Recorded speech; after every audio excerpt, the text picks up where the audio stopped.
អរុនសួស្តីពុកម៉ែបងប្អូនទាំងអស់គ្នាស្វាគមន៍សាជាថ្មីមកជួបយាយយើងនៅពេលព្រឹកនេះយាយយើងមានតម្រុយថ្មីសម្រាប់ពុកម៉ែបងប្អូនទស្សនានឹងមើលកំសាន្តលេងសម្រាប់ថ្ងៃទី24ខែ4 2025តម្រុយរបស់យាយក៏មានប៉ុណ្ណឹងហើយយាយក៏មានសបិនយាយជូនពុកម៉ែបងប្អូនស្ដាប់កំសាន្តដូចគ្នាតាមមុននឹងនិយាយសបិនយាយក៏សូមពឹងពុកម៉ែបងប្អូនដែលចូលរួមទស្សនាទាំងអស់គ្នានេះកុំភ្លេចជួយចុចពាក្យ like ជាវ Subscribe ឬកណ្ដឹងឲ្យ Channel យើងម្នាក់មួយផងបងប្អូនណា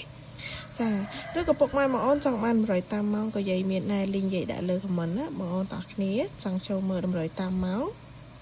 កុំភ្លេចចុចចូលមើលម្នាក់មួយទៅណាចាតម្រុយតាមម៉ោងគឺយាយដាក់ត្រង់3លេខក៏ត្រង់2លេខក៏ត្រង់អញ្ចឹងមានពេលខ្លះចូលទាំង2លេខចូលទាំង3លេខណា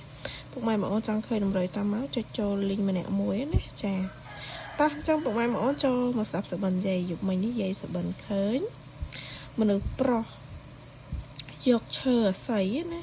យកទៅបុកបកោភ្លើងហើយជុំវិញខ្លួនគាត់សុទ្ធតែបកោភ្លើងជ្រុងណាអាបកោភ្លើងគេដាក់តាមដងផ្លូវគាត់យកបុកខ្សែភ្លើងមិនហ៎ស្រាប់តែទុះសេឆេះឡើងពេញនឹងចាទុះសេឆេះបកោភ្លើងហើយឆេះខ្សែភ្លើងនៅលើក្បាលគាត់ឃើញបរោះនឹងតែម្នាក់ទេចាឃើញគាត់យកឈើអាស័យបុកខ្សែភ្លើងហ្នឹងឆេះចាអញ្ចឹងយាយក៏កាត់យក47 49 71 79 75 477